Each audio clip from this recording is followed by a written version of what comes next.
meetings between Trump and Putin in. On August 1, escalated war of words with former Russian President Medvedev. As said, he has ordered deployment of nuclear submarines. Ni Russia. The nuclear submarines would be positioned in appropriate regions.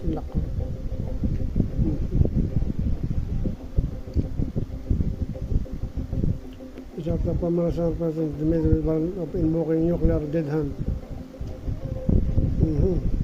Nuclear dead hand, si Medvedev.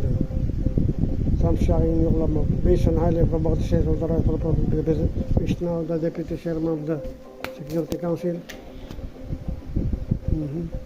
I have ordered two nuclear submarines to be positioned in appropriate regions just in case these foolish implemental statements are more than just that.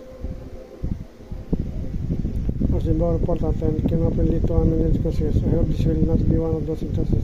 Thank you for your attention to this matter. Former Russian President on July 31 hit back at Trump over a personal jibe at him. Trump had to go the president by calling him a failed former president.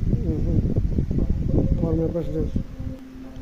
Russian words, you're entering dangerous territory, said Trump to Dmitry Medvedev.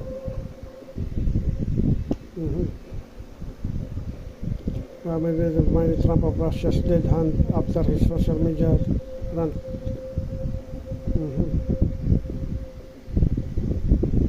Dead hand is a system that automatically launches nuclear if Russia's leadership is destroyed.